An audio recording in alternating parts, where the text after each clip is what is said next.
Hello guys, आज हम 502 को शुरू करने जा रहे हैं। हमारे एनएस के अंदर जितनी भी कोर्सेज़ हैं, लगभग 10 या 11 कोर्सेज़ हैं। तो उन सब में सबसे इम्पोर्टेंट कोर्स है 502। और 502 के अंदर 4 ब्लॉक्स हैं, लगभग 12 से 13 यूनिट हैं। 12 से 13 यूनिट को हम लगभग 15 दिनों में कवर कर लेंगे। और ये सबसे ज़्यादा इम्पॉर्टेंट है, यहाँ से सबसे ज़्यादा DSSB में क्वेश्चंस देखने को मिलते हैं। तो हम इसे अच्छे से समझेंगे, कोई पॉइंट मिस नहीं करेंगे। चलिए शुरू करते हैं। यूनिट 1 का नाम है learning and teaching during early schooling. Learning and teaching, learning और टीचिंग के प्रोसेस को पढ़ेंगे अर्ली स्कूलिंग के अंदर।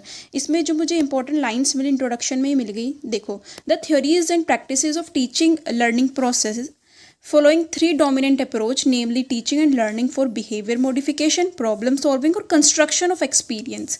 देखो, जब हम बात करते हैं टीचिंग लर्निंग प्रोसेस की थ्योरीज की, प्रैक्टिसेस की, तो हमें 3 अप्रोच देखने को मिलती है। पहली, जिसके थ्रू बिहेवियर मॉडिफिकेशन होता है, यानी बिहेवियर मॉडिफिकेशन के थ्रू जब हम लर्निंग कराते हैं। दूसरी, प्रॉब्लम सॉल्विंग के थ्रू जब हम लर्निंग कराते हैं। थर्ड, कंस्ट्रक्शन ऑफ एक्सपीरियंसेस के थ्रू जब हम लर्निंग कराते हैं। तो हमें 3 डोमिनेंट अप्रोच देखने को मिलते हैं। यहाँ से डायरेक्ट क्वेश्चन आ सकता है, बताइए कौन सी 3 अप्रोच है। तो हम ये इनके नाम हम याद रखेंगे। फिर यहाँ पर नेक्स्ट जो पॉइंट आता है वो आता है concept and process of learning. तो भाई, कॉन्सेप्ट और प्रोसेस ऑफ लर्निंग क्या है? तो लर्निंग एक ऐसा प्रोसेस है जिसके थ्रू हम मॉडिफाई होते हैं, हमारा बिहेवियर मॉडिफाई होता है। वो लेस और मोर परमानेंट हो सकता है। हम अपने आसपास जो भी होता है, हमारे आसपास जो हम देखते हैं, जो हम करते हैं, हम ऑब्जर्व करते हैं, उन सभी के थ्रू हमारे बिहेवियर मॉडिफाइड होता है। वही जो उसका प्रोसेस है वही लर्निंग है। लर्निंग एक ऐसा प्रोसेस है जिसके थ्रू हमारा बिहेवियर या तो ओरिजिनेट होता है या फिर चेंज होता है। यानी बिहेवियर या तो ओरिजिनेट होगा, उत्पत्ति होगी बिहेवियर की, या फिर बिहेवियर हमारा चेंज हो जाएगा। किसके थ्रू? ट्रेनिंग प्रोसेस के थ्रू। ये जो ट्रेनिंग है ये हमारे नेचुरल एनवायरनमेंट में भी हो सकती है और लेबोरेटरी में भी हो सकती है। थर्ड पॉइंट है, लर्निंग एक ऐसा प्रोसेस है जिसके थ्रू इंडिविजुअल वेरियस हैबिट्स को, नॉलेज को, एटीट्यूड को एक्वायर करता है। जो हमारी लाइफ की जनरल डिमांड्स हैं उनको फुलफिल करने के लिए हमें कुछ हैबिट्स, कुछ नॉलेज, कुछ एटीट्यूड रिक्वायर होते हैं। तो इन्हीं सबको सीखने का, एक्वायर करने का जो प्रोसेस है वही लर्निंग है। ये जो डेफिनेशन है कि डिफरेंट स्किल्स, डिफरेंट हैबिट्स को जो एक्विजिशन है, ये जो डेफिनेशन है ये क्रो एंड क्रो की दी हुई है। तो हम ये भी ध्यान रखेंगे। नेक्स्ट हमारा पॉइंट आता है कि जो लर्निंग है ये रिलेटिवली परमानेंट चेंज होता है हमारी पर्सनैलिटी के अंदर इन ऑल डायमेंशन। कौन कौन से डायमेंशन हो सकते हैं? Cognitive dimension, affective, attitudinal, motivational, behavioural. ये सभी डायमेंशनल के अंदर जब चेंज आता है तो हमारी पर्सनैलिटी में भी चेंज आएगा। और यही परमानेंट चेंज जो है यही लर्निंग कहलाते हैं। नेक्स्ट हमारा आता है भाई, learning can be considered as, पहला रिलेटिव परमानेंट, दूसरा acquisition of habit, knowledge and attitude हमने पढ़ लिया। और ये जो चेंजेस है, परमानेंट चेंजेस है, कहाँ आते हैं? हमारी पर्सनैलिटी के अंदर आते हैं। हमारा नेक्स्ट जो इंपॉर्टेंट पॉइंट आता है वो आता है कैरेक्टरिस्टिक्स ऑफ लर्निंग प्रोसेस की। जो लर्निंग प्रोसेस की क्या क्या विशेषताएं हैं? पहली विशेषता है कि जो लर्निंग है वो कॉन्टिन्यूस प्रोसेस है। हमारे जन्म से लेकर हम मृत्यु तक सीखते हैं। हमारे बिहेवियर में, थिंकिंग में, एटीट्यूड में, इंटरेस्ट में कॉन्टिन्यूसली चेंज आते रहते हैं। फिर जो लर्निंग है वो गोल डायरेक्टेड होती है। कोई ना कोई गोल होता है हमारे सामने, ह्यूमन बीइंग के सामने कुछ अचीव करने के लिए कोई लक्ष्य होगा। उस लक्ष्य को अचीव करने के लिए हम हाथ पैर मारते हैं और उसी को क्या बोलते हैं? लर्निंग बोलते हैं। उसके बाद लर्निंग जो होती है वो इंटेंशनल होती है। इंटेंशनल अर्थात कि हमारे सामने गोल होगा, उस गोल को अचीव करने के लिए हम प्रयास करते हैं। तो हमारी इंटेंशन, हमारा इरादा है कि हमें इस प्रॉब्लम को सॉल्व करना है, हमें अपने जो आवश्यकताएं उनकी पूर्ति करनी है। तो हमारे पास एक क्या है? हमारे पास एक कारण है जिसके लिए हम प्रयास कर रहे हैं। तो यही क्या है? हम बोल सकते हैं कि जो लर्निंग है वो इंटेंशनल है। हमारा नेक्स्ट पॉइंट आता है learning is an active process. हम सभी जानते हैं कि जो हम एक्टिवली चीज़ों में पार्टिसिपेट करते हैं, एक्टिवली चीज़ों को जो हम रिस्पॉन्स करने लग जाते हैं, तो हमारी लर्निंग जो है वो और अच्छे तरीके से होती है। तो कैसी एक्टिवनेस, फिजिकल और मेंटल, बोथ जो एक्टिवनेस है वो यहाँ पर ज़रूरी है। माइंड जब हमारा एक्टिव होगा तभी हम न्यू एक्सपीरियंसेस को गेन कर पाएंगे। नेक्स्ट हमारा पॉइंट आता है लर्निंग इज इंडिविजुअलिस्टिक। इंडिविजुअलिस्टिक का मतलब है कि जो हमारी लर्निंग है वो पर्सन टू पर्सन वेरी करती है। उनके पेस अलग होता है। कोई बहुत जल्दी सीख जाता है, कोई बहुत लेट सीखता है। तो इंडिविजुअलिस्टिक होते, व्यक्तिगत होते। जरूरी नहीं कि सब एक ही रफ्तार से सीखेंगे। नेक्स्ट हमारा पॉइंट आता है learning is the outcome of the interaction of individual with the environment. कि जो लर्निंग है वो किसी इंडिविजुअल का उसके एनवायरनमेंट के साथ जो इंटरेक्शन हो रहा है उसी का आउटकम है, उसी का रिजल्ट है, उसी का प्रतिफल है। Learning is transferable. Learning transferable होती है। इसको हम 2 एस्पेक्ट में देखेंगे कि हमने एक सिचुएशन में जो लर्निंग की वो दूसरी सिचुएशन में, न्यू सिचुएशन में हम यूज़ करते हैं। तो यहाँ पर हम लर्निंग को दूसरी सिचुएशन में क्या कर रहे हैं? ट्रांसफ़र कर रहे हैं। फिर हम एक सब्जेक्ट की लर्निंग को दूसरे सब्जेक्ट में ट्रांसफ़र कर देते हैं। इसका दूसरा एस्पेक्ट है। जैसे मैंने लैंग्वेज में मैं जो भी चीज़ें सीखती हूँ उस मेरे सारे सब्जेक्ट में लगभग काम आते हैं, तो यहाँ पर भी लर्निंग ट्रांसफर हो रही है। तो ये सारी कैरेक्टरिस्टिक्स है लर्निंग। हमारा नेक्स्ट पॉइंट है फैक्टर्स अफेक्टिंग लर्निंग। कोई इंसान ड्राइविंग, स्विमिंग, कुकिंग को बहुत इजीली कर लेता है, जबकि कोई इसको करने में काफ़ी टाइम लेता है और उसको वो जल्दी से नहीं सीख पाता इन सब चीज़ों को। तो इसके पीछे कुछ तो कारण होंगे जो इंडिविजुअल टू इंडिविजुअल हमें ये डिफरेंसेस देखने को मिलते हैं। तो अब हम उन्हीं फैक्टर्स को पढ़ेंगे जो लर्निंग को अफेक्ट करते हैं। इसमें सबसे पहला गिवन है लर्निंग एंड मैचुरेशन। मैचुरेशन अर्थात परिपक्वता। मैचुरेशन जो है वो रिलेटेड होती है प्रोसेस ऑफ ग्रोथ से, हमारी वृद्धि से रिलेटेड होती है। वृद्धि हमारे फिजिकल एस्पेक्ट से रिलेटेड होती है, हम सभी को ये पता होगा। और मैचुरेशन इंडिपेंडेंट होती है, स्वतंत्र होते हैं इन्वायरमेंटल इन्फ्लुएंसेस से, यानी वातावरणीय प्रभाव से स्वतंत्र होते हैं। वातावरण का कोई प्रभाव हमें मैचुरेशन पर देखने को नहीं मिलता। और ये क्लोजली रिलेटेड होते हैं इन्फ्लुएंस ऑफ हेरिडिटी से क्लोजली रिलेटेड होती है। और जब कोई भी इंसान अपने इन्वायरमेंट के साथ जब इंटरेक्शन करता है तो उसे हम लर्निंग कहते हैं। और मतलब जो हमारे इन्वायरमेंट से रिलेटेड है वो तो लर्निंग है, और जो हमारी हेरिडिटी से रिलेटेड है वो हमारी मैचुरेशन है। अब हम देखेंगे कि मैचुरेशन किस तरह से लर्निंग को अफेक्ट करता है। भाई देखो, हम जब तक नहीं चल सकते जब तक हमारी पैरों की मांसपेशियों का, पैरों के मसल्स का अच्छे से विकास, अच्छे से उसकी ग्रोथ नहीं हो जाएगी। तो इसका मतलब ये हुआ कि चलना सीखने के लिए क्या रिक्वायरमेंट है कि हमारी जो मसल्स है वो मैच्योर हो जाएं, उनकी मैच्योरेशन यानी फिजिकल मैच्योरेशन यहाँ पर रिक्वायरमेंट है। तो हम ये बोल सकते हैं कि अगर कोई बंदा मैच्योर नहीं होगा फिजिकली तो वो चलना भी नहीं सीख पाएगा। तो इस तरह से जो लर्निंग है वो जो मैच्योरेशन है वो लर्निंग को अफेक्ट करती है। ये एग्जाम्पल हम बोलने पे भी ले सकते हैं। जब तक किसी बच्चे को आ स्वर, व्यंजन, ना, बा इस तरह से बोलना नहीं आएगा तब तक वो पूरे वर्ड्स भी नहीं बोल पाएगी, यानी उसकी जो माउथ की मांसपेशियां हैं उनका विकास होना इसमें ज़रूरी है। तो ये बात होती है मैच्योरेशन की। नेक्स्ट हमारा आता है रेडीनेस टू लर्न। अब मैं क्लासरूम में हूँ, कोई बच्चा है वो नॉन अटेंटिव है तो मैं उससे गुस्सा हो जाऊँगी, अनॉय हो जाऊँगी कि यार तुम रिस्पॉन्स क्यों नहीं कर रहे हो, भाई तुम रिस्पॉन्स करो। तो मुझे गुस्सा आएगा, लेकिन क्या मैं उसकी समझ पा रही हूँ कि ऐसा क्यों हो रहा है उस बच्चे के साथ, वो बच्चा क्यों नॉन अटेंटिव है। तो इसके पीछे कुछ साइकोफिजिकल और सोशल कारण होते हैं जो बच्चा सीखने के लिए तैयार नहीं हो पाता। तो ये भी बहुत सारी तरह की रेडीनेस होती है। तो इसमें एक है जो फिजिकल मैच्योरेशन से रिलेटेड होती है कि जब तक बच्चा चलना नहीं सीख पाएगा तब तक बच्चा भागना भी नहीं सीख पाता। मैं बच्चों को बोलूँ भागो भागो, उसको चलना आता ही नहीं है, तो वो इसका मतलब वो बच्चा सीखने के लिए भी तैयार नहीं है उस चीज़ को। मेंटल रेडीनेस को यहाँ पर ज़्यादा इंपॉर्टेंट माना गया है लर्निंग के लिए, ठीक है, किसको, मेंटल रेडीनेस को। नेक्स्ट हमारा आता है लर्निंग एनवायरनमेंट। भाई जो हमारे स्कूल का एनवायरनमेंट है ना वो इफेक्टिव होना चाहिए। एनवायरनमेंट ऐसा होना चाहिए कि जो बच्चा है उसको स्पेस मिले, बच्चा इंटरेक्ट कर पाए अपने पीयर्स के साथ, अपने टीचर्स के साथ, और उसको इस तरह से मतलब इस तरह का एक एनवायरनमेंट मिले जिसमें बच्चा अपने आप को एक्सप्रेस कर पाए, ठीक है। इस तरह का जो इन्वायरमेंट है वो हम classroom organisation, interactive and whole school display और क्लाइमेट ऑफ इनोवेशन, इन 3 चीज़ों के द्वारा हम क्रिएट कर सकते हैं कि हम अपने क्लासरूम को बहुत अच्छे से ऑर्गेनाइज करें। फिर हम इस तरह का स्कूल डिस्प्ले दें जो इंटरैक्टिव हो, ठीक है। और तीसरा है कि हम एक इनोवेशन की हम चीज़ों में नयापन लेकर आएँ, ठीक है। तो उससे बच्चे के अंदर इंटरेस्ट क्रिएट होगा। अब ये जो कंड्यूसिव लर्निंग इन्वायरमेंट है ये हम अपने क्लास के फिजिकल इन्वायरमेंट को सुधार कर क्रिएट कर सकते हैं। जैसे क्लासरूम का साइज़ हो गया, कलर ऑफ वॉल हो गया, टाइप ऑफ फ्लोरिंग, वेंटिलेशन कैसी है, लाइट्स कैसी है। तो हम अपनी क्लासरूम ऑर्गेनाइजेशन को करके हम क्लास के फिजिकल इन्वायरमेंट को सुधार कर कंड्यूसिव लर्निंग इन्वायरमेंट बच्चों को दे सकती हैं। ये खुद उत्पन्न नहीं होता, खुद से नहीं होगा, बल्कि इसको क्रिएट करना पड़ता है, ठीक है। नेक्स्ट हमारा आता है लर्निंग एंड मोटिवेशन। अब मोटिवेशन भी हमारी लर्निंग को अफेक्ट करते हैं। कैसे? मोटिवेशन का मतलब है एक फोर्स, एक ऐसा फोर्स जो किसी इंसान के अंदर ओरिजिनेट होता है, जनरेट होता है, और ये किसी भी टास्क को सस्टेन करने में, डायरेक्ट करने में और कंट्रोल करने में हमारी हेल्प करता है जब तक हम अपने लक्ष्य को प्राप्त नहीं कर लेते। ये फोर्स तब तक कार्य करता है जब तक वो लक्ष्य अचीव नहीं हो पाता। 2 तरह का मोटिवेशन होता है, इंट्रिंसिक और एक्सट्रिंसिक। जो इंट्रिंसिक मोटिवेशन है वो किसी इंटरेस्ट से, किसी इंजॉयमेंट से ड्राइवन होता है, यानी वो उत्पन्न होता है कि मुझे इच्छा है करने की, मुझे इसको करने से खुशी मिलती है, मुझे इसमें इंटरेस्ट है, और ये किसी इंसान के अंदर मौजूद होता है। और इससे जब हम इंट्रिंसिक मोटिवेशन से प्रेरित होकर कोई काम करते हैं तो उससे हमें क्या मिलती है, हमें प्लेजर मिलता है, ठीक है। और ये किसी भी एक्सटर्नल रिवॉर्ड के लिए काम नहीं करता। इंट्रिंसिक मोटिवेशन के थ्रू जब कोई भी बंदा काम करेगा तो उसको हाई क्वालिटी लर्निंग मिलेगी, उसके अंदर क्रिएटिविटी आएगी। अब नेक्स्ट हमारा है एक्सट्रिंसिक मोटिवेशन। एक्सट्रिंसिक मोटिवेशन जो है ये एक आउटकम के लिए हम काम करते हैं, जैसे रिवॉर्ड हो गया, कुछ प्रेज हो गया, मनी होगी, ठीक है, तो ग्रेड्स हो गए, मार्क्स पाने के लिए कर रहे हैं। और ये किसी इंडिविजुअल को बाहर से मिलते हैं, उसके अंदर मौजूद नहीं है, उसको वो बाहर से मिलेगी।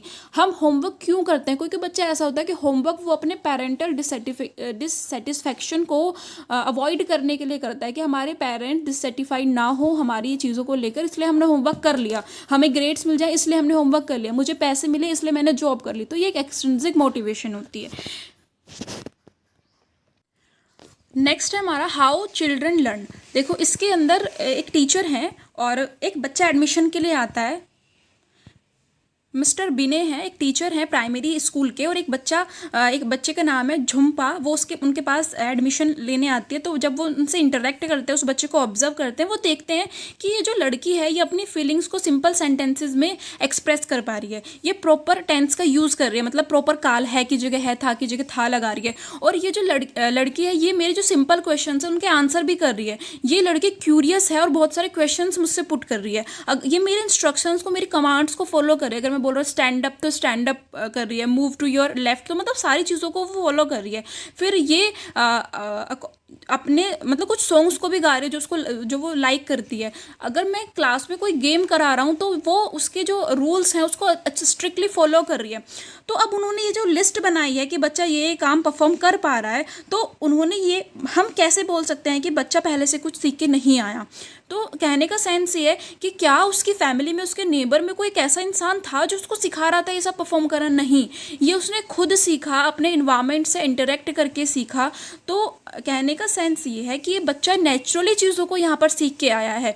तो अगर हम इसी नेचुरल सेटिंग में बच्चों को सिखाएं तो बच्चा ज़्यादा अच्छे तरीके से मीनिंगफुली चीज़ों को सीख सकता है। तो इसलिए हमें कुछ ऐसे मेथड्स को अपनाने की ज़रूरत है जिसमें बच्चा नेचुरल वे में सीखे, इनफॉर्मल वे में सीखे। तो यहाँ पर एक लाइन गिवन है, let us understand some of the basic processes of acquiring new experiences which are usually used by children and others as well for learning in an informal way। ये जो आप आगे इमिटेशन, ऑब्जर्वेशन, इस तरह की जो चीज़ें पढ़ेंगे, कुछ ऐसे अप्रोच हैं जो इनफॉर्मल वे में बच्चों को सिखाते हैं।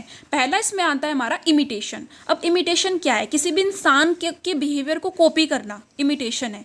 मैंने क्या किया, मैंने किसी को देखा और उसके बिहेवियर को मैंने कॉपी कर लिया, ये क्या है? इसको हम क्या बोलेंगे? इमिटेशन बोलेंगे। अब इमिटेशन जो है किसी के बिहेवियर को कॉपी करना है, किसी के बिहेवियर को रिप्रोड्यूस करना है, उसी की तरह पुनः बिहेव करना है। अब क्या हम सबके जो भी हमारे सामने से गुजर है, क्या हम सबके बिहेवियर को कॉपी करते? नहीं, हम चूज़ करते हैं कॉन्शियसली, हम अपना संज्ञान लगाते हैं और उसके बाद हम चूज़ करते हैं। या फिर जो चीज़ में हमें इंटरेस्ट है, हम मतलब जो चीज़ मुझे अट्रैक्ट कर रही है, मैं उस बिहेवियर को चूज़ करूँगी कि भाई मुझे ये चीज़ कॉपी करनी है, ठीक है। अब यहाँ पर जो पर्सन को मैं कॉपी कर रही हूँ वो मॉडल होता है, उसको हम बोलेंगे मॉडल फॉर इमिटेशन। वो हमारे पेरेंट्स हो सकते हैं, सिबलिंग्स हो सकते हैं, टीचर, कोई भी एडल्ट मेंबर हो सकता है जिसके साथ हम डायरेक्ट टच में हो। तो क्या जो डायरेक्ट टच में होंगे वही हमारे मॉडल बन पाएंगे? नहीं, जिनसे हमारा कोई डायरेक्ट टच नहीं है, नो डायरेक्ट कॉन्टैक्ट है, वो भी हमारा मॉडल फॉर इमिटेशन बन सकता है। जैसे हम अपनी हिस्ट्री से अशोका, शिवाजी, अकबर, नेहरू, मदर टेरेसा, श्री राम, श्री कृष्ण, मीराबाई, इस तरह के कोई प्लेयर, कोई आर्टिस्ट ले ले। यहाँ तक कि जो हमारी कॉमिक बुक्स होती है उनके जो वो होते हैं ना, कैरेक्टर्स होते हैं, वो भी हमारे मॉडल फॉर इमिटेशन बन सकते हैं। इनको हम बोलेंगे सिंबॉलिक मॉडल। जो हम कॉमिक्स से देखते हैं ना वो सिंबॉलिक मॉडल है, ठीक है। तो अब मैंने किसी को देखा और मैंने उसको इमिटेट कर लिया, तो क्या ये लर्निंग हो गई? नहीं, जब तक ये मेरे बिहेवियर में परमानेंटली नहीं आ जाएगी तब तक हम इस इमिटेशन को लर्निंग नहीं मानेंगे। मैंने किसी चीज़ को एक बार इमिटेट कर लिया, मैं उसको भूल गई, तो वो लर्निंग नहीं है। जब तक वो मेरे बिहेवियर में परमानेंट नहीं आ जाएगी तो मैं उसको लर्निंग नहीं मान सकती। अब जो चीज़ें हैं, कोई बच्चा ऐसा बिहेवियर कर रहा है जिसको मैं चाहती हूँ कि वो बच्चा करे, तो कौन से ऐसे तरीके हैं जिनसे मैं उनको मजबूती दे सकती हूँ, उनको स्ट्रेंथन कर सकती हूँ? तो यहाँ पर 3 तरीके हैं। पहला है प्रोवाइडिंग डायरेक्ट प्रेज और इंसेंटिव। जैसे मैंने देखा किसी बच्चे ने कोई प्रॉब्लम सॉल्व करी तो मैं बोलूँ वाओ वेरी वेल, या फिर तुम तो लता मंगेशकर की तरह गाती हो, तुमने तो एक एक्सपर्ट की तरह प्रॉब्लम को सोल्व कर दिया। इस तरह से जब मैं उसको डायरेक्ट प्रेज दूँ, डायरेक्ट इंसेंटिव दूँ, तो वो बच्चा, उस बच्चे के अंदर जो खुशी होगी, जो उसको प्लेजर मिलेगा, तो वो बार बार उस चीज़ को करेगा। नेक्स्ट मैं उसको सेटिस्फाइंग कॉन्सिक्वेंसेस दूँ, उसके ऐसे परिणाम दूँ जो सेटिस्फाइंग हो, यानी मैं सोशली एक्सेप्टेबल बिहेवियर और desire girls like to repeat, मैं मतलब उसको इस तरह से उसके रिजल्ट दूँ जो वो बच्चा उस काम को रिपीट करने में उसको पसंद आए। जैसे किसी बच्चे ने बोला मिल्क, और जब भी उसको मिल्क मिल रहा है तो इसका मतलब वो बच्चा उस मिल्क को वो पिएगा तो वो बच्चे की भूख मिटेगी, तो सेटिस्फाइंग कॉन्सिक्वेंसेज हो गए, तो बच्चा बार बार मिल्क बोलेगा। जब भी उसको मिल्क की ज़रूरत होगी वो मिल्क बोल देगा, उसको पता है मिल्क बोलते ही मिल जाएगा। और अगर मान लो मैं मिल्क बोलने पे नहीं दे रही उसको, तो धीरे धीरे वो जो उसकी मिल्क बोलने की आदत है वो ख़त्म हो जाएगी। यानी अगर मैं उसको सेटिस्फाइंग कॉन्सिक्वेंसेज बच्चे को दूँ तो इससे भी उसका जो व्यवहार है वो स्ट्रेंथन होता है। नेक्स्ट है हमारा विकेरियस रीइंफोर्समेंट। विकेरियस रीइंफोर्समेंट का क्या मतलब है कि जब एक बच्चा देखता है कि दूसरे को ये काम करने से रिवॉर्ड मिला, दूसरे को ये काम करने से प्रेज मिली, तो वो बच्चा भी उस काम को करने के लिए क्या होता है, प्रेरित होता है। यानी दूसरों को रीइंफोर्समेंट मिलते हुए देखकर जब वो बच्चा खुद से मोटिवेट हो कि मैं भी ऐसे ही करता हूँ, तो उसी को कहते हैं विकेरियस रीइंफोर्समेंट। अब यहाँ पर जब हम क्लोजली चीज़ों को एग्जामाइन करें तो कुछ मॉडल्स निकल कर आते हैं। ठीक है, पहला है मॉडलिंग इफेक्ट, यानी कुछ जैसे इमिटेशन, जो इमिटेटिव बिहेवियर है उसकी 3 कैटेगरीज निकल कर आते हैं। पहला मॉडलिंग इफेक्ट कि मैंने किसी भी बंदे को देखा, किसी मॉडल को देखा और उसके न्यू बिहेवियर को एक्वायर कर लिया, तो ये मॉडलिंग इफेक्ट है, यानी मेरे ऊपर उसका मॉडलिंग इफेक्ट पड़ा और मैंने उसको इमिटेट कर लिया। नेक्स्ट आता है हमारा इनहिबिटरी इफेक्ट और डिसइनहिबिटरी इफेक्ट। इनहिबिट का मतलब होता है किसी चीज़ पर प्रतिबंध लगा देना, यानी मैं कोई ऐसा बिहेव कर रही हूँ जो ठीक नहीं है और उसको सप्रेशन देना है। जैसे मैंने देख लिया कि ये बिहेवियर करने से तो पिटाई पड़ रही है, ये बिहेवियर करने से तो पनिशमेंट मिल रही है, तो जो मेरा वो डेविएंट बिहेवियर है ना वो सप्रेस हो जाएगा, वो दब जाएगा। वहीं दूसरा इफेक्ट है डिसइनहिबिटरी इफेक्ट, ये इसके अपोजिट है। जब मैंने देखा कि दूसरे बच्चे को तो इनाम मिल रहा है काम करने से, तो वो बच्चा भी क्या होगा, इंगेज होगा उसको करने से। तो उस बिहेवियर को करने से अगर रिवॉर्ड मिले तो उसको प्रोत्साहन मिलेगा कि मैं भी ऐसा ही करता हूँ, तो ये डिसइनहिबिटरी इफेक्ट है। थर्ड इफेक्ट है एलिसिटिंग इफेक्ट। एलिसिटिंग इफेक्ट के अंदर ऐसा बिहेवियर आता है, यानी इसको हम बोल सकते हैं मास बिहेवियर है एक तरह से। मास बिहेवियर का उदाहरण है कैसे कि जब मैंने देखा कि सारे बच्चे क्लैप कर रहे हैं, मुझे नहीं पता होता बच्चे क्यों क्लैप कर रहे हैं, टीचर ने ऐसा क्या बोल दिया कि सारे बच्चे क्लैप करने लगे, सारे बच्चे बूइंग करने लगे, तो मैं भी उस बिहेवियर को रिपीट करती हूँ। मुझे नहीं पता कि क्यों हो रहा है, मुझे उसके कॉजेज नहीं पता कि ऐसा क्यों कर रहे हैं, तो इसको बोलते हैं एलिसिटिंग इफेक्ट। यानी जब मैं मास बिहेवियर को, सब लोग कर रहे हैं तो इसीलिए मैं कर रही हूँ, तो जब मैं मास बिहेवियर को अपना लेती हूँ तो उसको कहते हैं एलिसिटिंग इफेक्ट। अब यहाँ पर क्या करना चाहिए भाई, जो टीचर हैं हम इमिटेशन के थ्रू हम उसको पॉजिटिव प्रैक्टिसेस सिखा सकते हैं, क्लीनलीनेस, पंक्चुअलिटी, ट्रूथफुलनेस, फेयरनेस, इस तरह की जो आदतें हैं, वैल्यूज़ है उस बच्चे के अंदर इनकलकेट कर सकते हैं। सेकंड, हम इम्पोर्टेंट कैरेक्टर्स जो हैं, जैसे हम सोशल साइंस, लिटरेचर, इनकी जो स्टोरीज़ हैं या मतलब इस तरह की पॉजिटिव आस्पेक्ट बच्चों के अंदर इनकलकेट कर सकते हैं। जब हम देखते हैं कि बच्चा इन पॉजिटिव बिहेवियर को अपना रहा है तो मुझे क्या करना चाहिए, मुझे वर्बली उस बच्चे को प्रेज करना चाहिए, उसको एनकरेज करना चाहिए ये सारी चीज़ें रिपीट करने के लिए। इमिटेशन हो गया। सेकंड आता है ऑब्जर्वेशन। ऑब्जर्वेशन किस तरह से इमिटेशन से अलग है, तो पहला कि ऑब्जर्वेशन को हम किस किस नाम से बुला सकते हैं। ऑब्जर्वेशन के बहुत सारे नाम है, जैसे vicarious learning, social learning, modelling, observation learning, इस तरह के इसके 4-5 नाम है, इनको हम ध्यान रखेंगे। अब इसके अंदर क्या होता है, इसके अंदर हम दूसरों के व्यवहार को एज इट इज़ नहीं अपनाते, हम उसको थिंक करते हैं, जज करते हैं, इसके क्या क्या कॉन्सिक्वेंसेस निकल कर आ सकते हैं, क्या इसके रिजल्ट हो सकते हैं, इन सारी चीज़ों को अपने माइंड में हम सोचते हैं, तब जाकर हम उसके व्यवहार की कॉपी करते हैं, उसको जब हम उसको ऑब्जर्व करते हैं फिर हम उसको अपनाते हैं। ठीक है, तो इसके अंदर फंक्शन ऑफ ऑब्जर्विंग, रिटेन करते हैं माइंड में, रेप्लिकेट करते हैं नोवल बिहेवियर को, उसके बाद एग्जीक्यूट करते हैं, मतलब उसके बाद कोई उस बंदा उसको एग्जीक्यूट करेगा। इसके थ्रू हम लैंग्वेज और कल्चरल नॉर्म बच्चों को सिखा सकते हैं। अकॉर्डिंग टू बंड्यूरा 1977 4 प्रोसेस होते हैं ऑब्जर्वेशन के, इनको हम देखेंगे।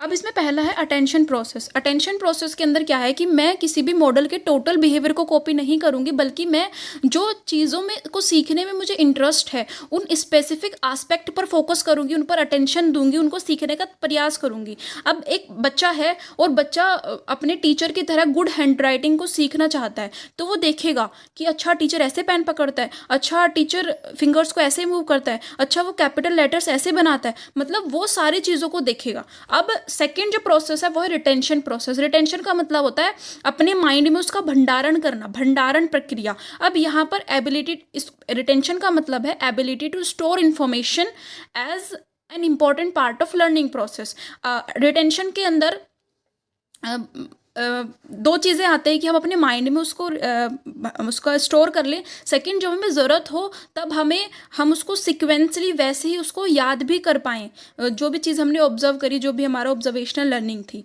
अब इस प्रोसेस के अंदर जो ये हमारा रिटेंशन प्रोसेस है, इसके अंदर दो प्रोसेस आते हैं। पहला आता है storing the things observed as visual in our memory. जो भी हमने देखा उसको मैं अपनी मेमोरी में क्या कर लूँ, स्टोर कर लूँ। सेकंड आता है रिहर्स, कि मैं उसका अभ्यास कर पाऊँ, तो वो भी सीक्वेंस में, जिस तरह से टीचर ने चीज़ों को किया, टीचर ने जिस तरह से पेन पकड़ा, मूव करे अपने हैंड्स, जिस तरह से कैपिटल लेटर्स बनाए, उन सारे एक्शंस को मैं सीक्वेंस में, क्रम में रिहर्स कर पाऊँ। तो यहाँ पर दो प्रोसेस आ गए, एक स्टोर, दूसरा रिहर्स।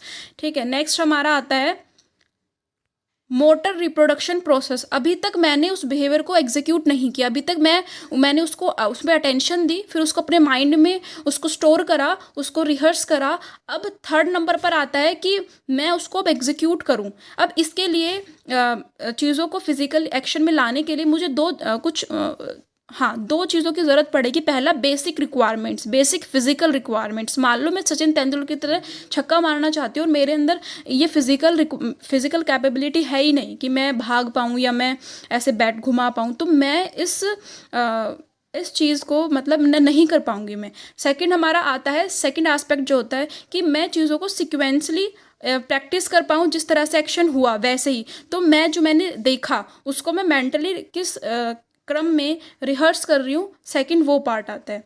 फिर फोर्थ है हमारा मोटिवेशनल प्रोसेस।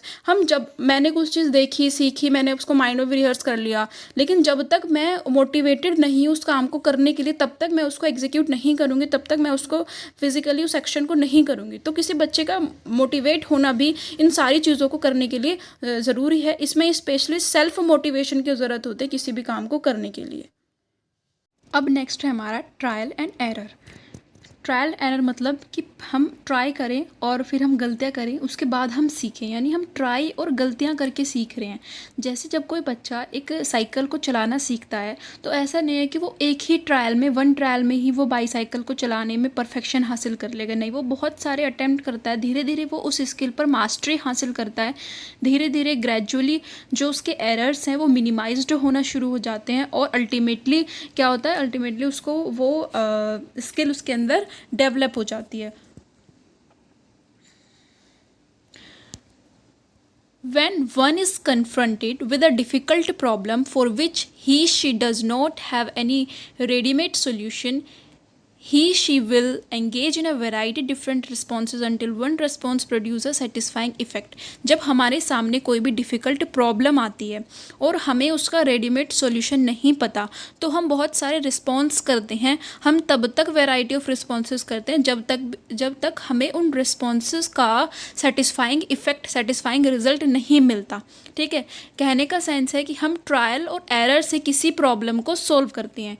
ट्रायल एरर को डेवलप करा अमेरिकन साइकोलॉजिस्ट E.L. थॉर्नडाइक ने 1913 में। ये क्वेश्चन आ चुका है, कब डेवलप करा था, तो हम ध्यान रखेंगे 1913 में करा था। और इन्होंने बहुत सारे डिफरेंट एनिमल्स पर अपने एक्सपेरिमेंट किए, लेकिन जो इनका मुख्य एक्सपेरिमेंट था वो एक कैट पर था। इस एक्सपेरिमेंट में उन्होंने एक हंग्री कैट को एक केज के अंदर, एक पिंजरे के अंदर रखा और एक फिश को पिंजरे से बाहर रखा outside. The cat had to press a liver.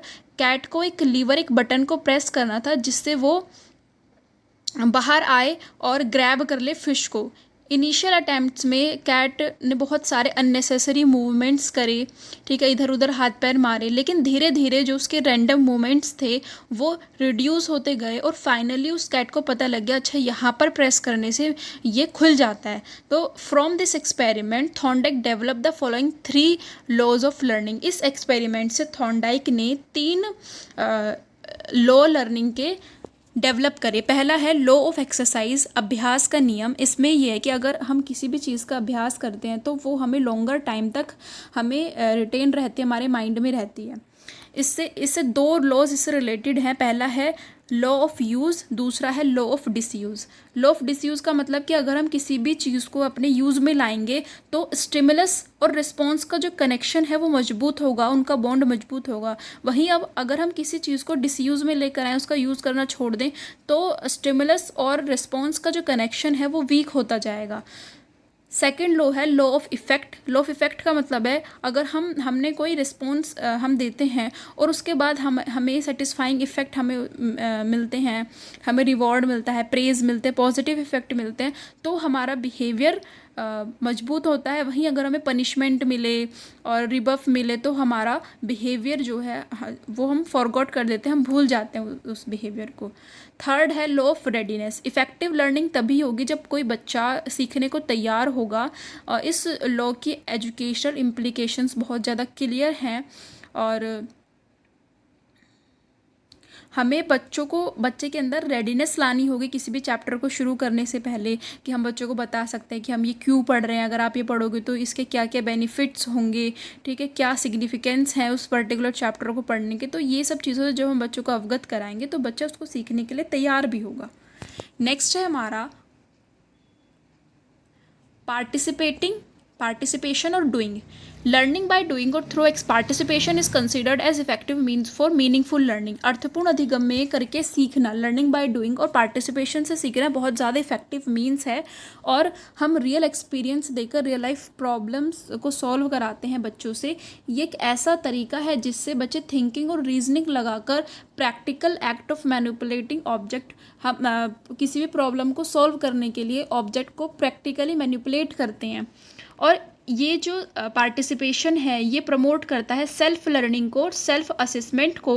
और सेल्फ लर्निंग और सेल्फ असेसमेंट ही हमारे लर्निंग प्रोसेस का अल्टीमेट गोल है, कि बच्चा खुद से सीख जाए, मतलब खुद स्वयं अधिगम करे और खुद से ही अपना असेसमेंट करे।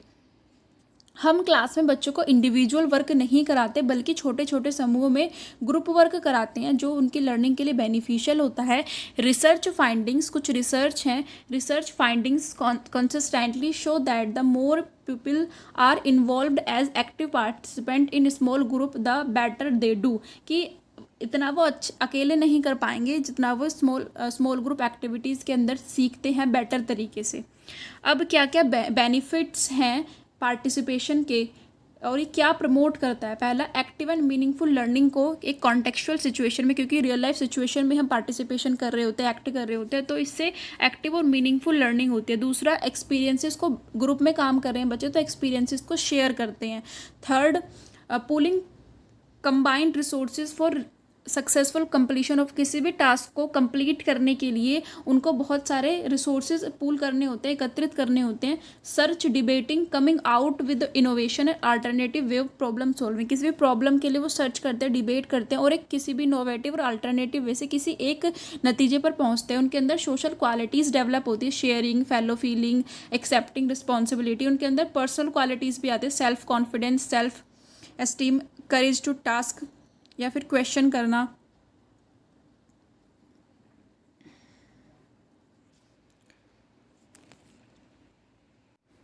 The goal of increasing participation is not to have every student participate in the same way or the same rate, कि हम बच्चों को पार्टिसिपेशन करा रहे हैं ग्रुप में तो ऐसा ज़रूरी नहीं है कि हर बच्चा सेम वे में और सेम रेट में पार्टिसिपेट करे, बल्कि हर बच्चों को ऐसा इन्वायरमेंट मिले कि बच्चे को सीखने के अवसर मिले उसमें और अपने आइडियाज़ को, अपने इश्यूज़ को बच्चा एक्सप्लोर कर पाए।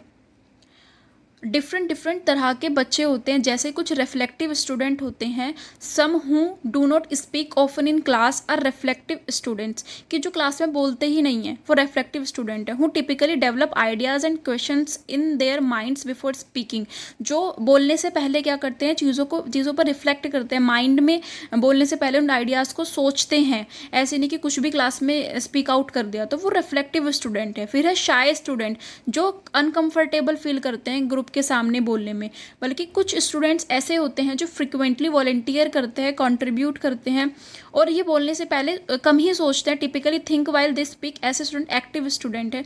तो सारे तरह के स्टूडेंट एक ग्रुप में हों, ठीक है, एक अच्छा माहौल, कोलैबोरेटिव एक्टिविटी करें, अच्छे माहौल, एक्टिव इन्वॉल्वमेंट हो, सारे बच्चों की क्वेश्चंस पूछें वो एक्टिवली और परसिस्टेंटली वो एक दूसरे की हेल्प करें।